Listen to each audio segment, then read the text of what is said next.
আসসালামু আলাইকুম ওয়া রাহমাতুল্লাহি ওয়া বারাকাতুহু। আলহামদুলিল্লাহি রাব্বিল আলামিন ওয়াসসালাতু ওয়াসসালামু আলা সাইয়্যিদিল আমবিয়াই ওয়াল মুরসালিন ওয়া আলা আলিহি ওয়া সাহবিহি ওয়া মান তাবি'আহুম বিইহসানিন ইলা ইয়াউমিদ্দিন। আহলান ওয়া সাহলান ওয়া মারহাবান বিকুম আইয়ুহাল ইখওয়াতুল ফুদালা ওয়া তুল্লাবুল আ'ইজ্জা ওয়াল মুশাহিদুনাল কিরাম ওয়া ইয়া উশাকাল আরাবিyyah في لقاء جديد من لقاءات دروس اللغة العربية ودروس كيف تكسب الطلاقة في التحدث باللغة العربية في هذه القناة وفي هذا البرنامج। আরবি ভাষার সকল শিক্ষক ও শিক্ষার্থীবৃন্দ এবং দেশের বিভিন্ন প্রান্ত থেকে যারা আমাদের অনুষ্ঠান দেখছেন সকলকে আরবি ভাষায় কথন দক্ষতা অর্জনের কলাকৌশল এর চতুর্থ পর্বে স্বাগতম। সম্মানিত দর্শকবৃন্দ, আমরা ইতিপূর্বে 3টি পর্বে আরবি কথন দক্ষতা অর্জনের কলাকৌশল সম্পর্কে মোট 12টি পথ ও পদ্ধতি সম্পর্কে আলোচনা করেছি। আজকের শেষ পর্বে আরও কয়েকটি পদ্ধতি নিয়ে আলোচনা করব ইনশাআল্লাহ। তো আরবি কথন দক্ষতা অর্জন করতে হলে আমাদেরকে 13 নম্বরে যে কাজটি করতে হবে সেটি হচ্ছে আহলে লিসান অর্থাৎ সরাসরি আরবদের সাথে আরবি ভাষায় কথা বলার চেষ্টা করা। প্রত্যেকটি ভাষা, সেটা আরবি ভাষা হোক, বাংলা ভাষা, ইংরেজি, ফার্সি, উর্দু, যে কোনো ভাষাই হোক, প্রত্যেকটি ভাষা শিখতে হয় মূলত আহলে লিসান থেকে, সেই ভাষার ভাষাভাষীদের কাছ থেকে।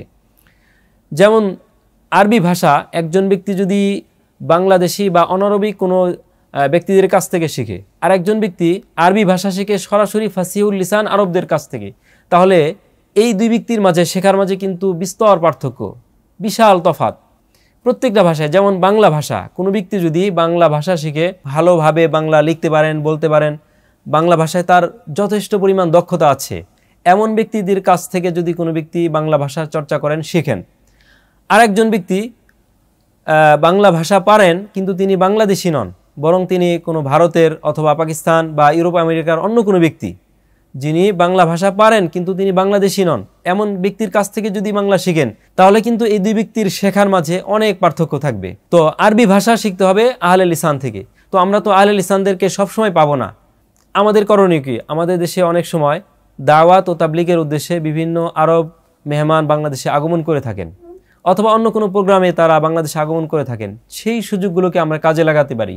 যারা দাওয়াত ও তাবলীগের উদ্দেশ্যে আমাদের দেশে আরব মেহমান এসে থাকেন, তারা দীর্ঘ একটি সময় তারা বাংলাদেশে অবস্থান করেন। সেই সময়ে যদি আমরা 1 মাস বা 20 দিন, 25 দিন বা অন্তত 10 দিন তাদের সাথে আমরা সময় লাগাতে পারি, এবং এই 10 দিন বা এই সময়গুলোতে সবসময় তাদের সাথে ওঠা বসা করি, তাদের থেকে আরবি শুনি এবং তাদের সাথে আমরা আরবিতে কথা বলার চেষ্টা করি, তাহলে আমরা আরবি কথন দক্ষতা অর্জনের ক্ষেত্রে অনেক দূরে এগিয়ে যাব ইনশাআল্লাহ।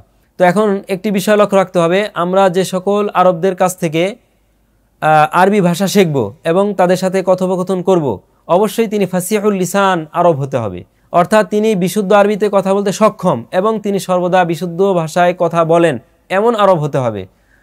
অন্যথায় তিনি যদি বিশুদ্ধ ভাষায় কথা বলতে না পারেন, অথবা তিনি বিশুদ্ধ ভাষায় কথা বলতে সক্ষম কিন্তু বলেন না, তাহলে কিন্তু উপকারের তুলনায় ক্ষতি বেশি হয়ে যাবে। কারণ একবার যদি জবানের মধ্যে ভুল আরবি বসে যায়, তাহলে সেটা দূর করা খুবই কঠিন।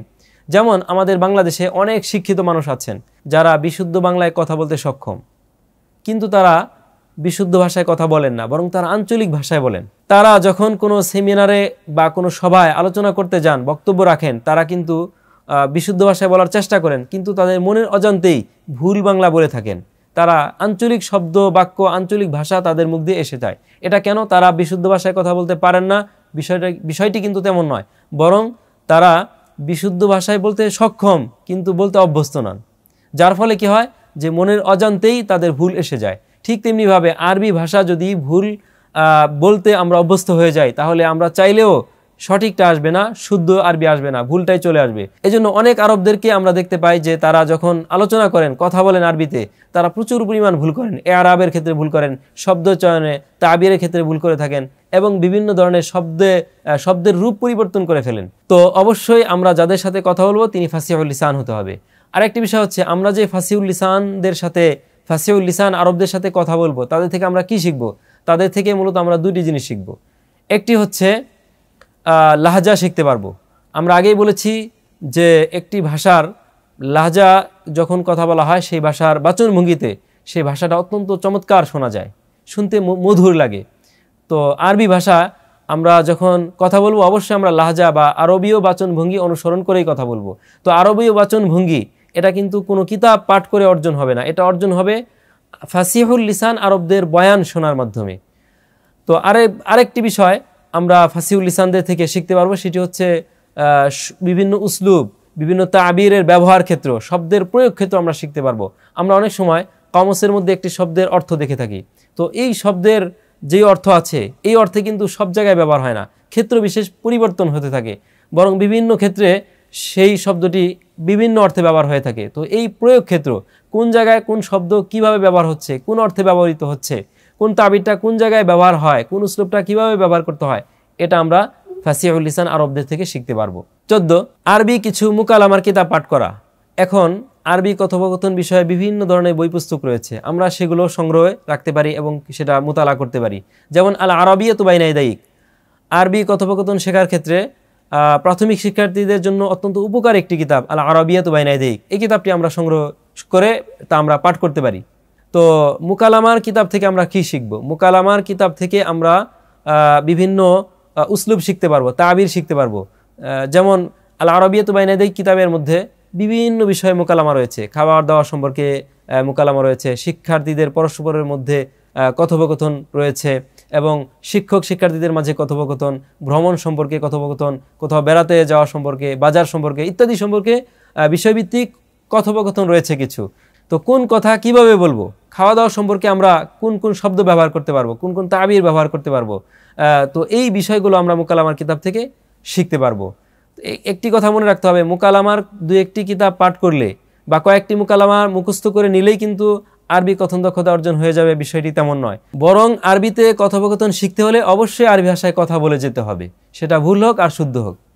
মুকালামার কিতাব থেকে সর্বোচ্চ আমরা তাবিরাত, বিভিন্ন শব্দ, উসলুব শিখতে পারবো। 15, প্রতিদিন ফাসিহুল লিসান আরবদের কাছ থেকে বিভিন্ন ধরনের বক্তব্য, কথোপকথন, সংবাদ পাঠ ইত্যাদি আমরা শ্রবণ করতে পারি। আজকাল ইউটিউবে বিভিন্ন আরবদের অনেক ধরনের আলোচনা পাওয়া যায়, সেই আলোচনাগুলো আমরা প্রতিদিন কিছু কিছু শুনবো, তাহলে ইনশাল্লাহ আরবি কথন দক্ষতা অর্জনের ক্ষেত্রে আমাদের অনেক সহায়ক করবে। তো সম্মানিত দর্শক শ্রোতা, আরবি কথন দক্ষতা অর্জনের কলাকৌশল সম্পর্কে মোট 4টি পর্বে 15টি পদ্ধতি সম্পর্কে আমরা বিস্তারিত আলোচনা করলাম। তো এই আলোচনাগুলো আমার লিখিত আরবি ভাষা ও সাহিত্য শেখার কলাকৌশল কিতাবটি প্রকাশিত হয়েছে মুআসসাসা আরাবিয়া বাংলাদেশ থেকে। তো এই কিতাবটি আরবি ভাষা ও সাহিত্য শেখার কলাকৌশল, এই কিতাবের 168 থেকে 180 পর্যন্ত মোট 13 পৃষ্ঠাব্যাপী আলোচনাগুলো রয়েছে। এবং আমার লিখিত আরেকটি বই আরবি কথোপকথন কিভাবে শিখব, এই বইটিতেও এই আলোচনাগুলো রয়েছে 12 পৃষ্ঠা থেকে 30 পৃষ্ঠা, মোট 19 পৃষ্ঠাব্যাপী। তো এই কিতাব দুটি আমরা সংগ্রহে রাখতে পারি এবং আরবি কথোপকথন শেখার কলাকৌশল এই সম্পর্কে যে বিস্তারিত আলোচনা আছে তা আমরা পড়ে নিব, ইনশাল্লাহ আমাদের অনেক অনেক উপকার হবে। সকলকে ধন্যবাদ জানিয়ে আজকে বিদায় নিচ্ছি। দেখা হবে ইনশাল্লাহ আরবি ভাষা সম্পর্কে অন্যান্য সকল ক্লাসে। শেষ পর্যন্ত সকলে ভালো থাকবেন, সুস্থ থাকবেন। আসসালামু আলাইকুম ওয়া রাহমাতুল্লাহি ওয়া বারাকাতুহু।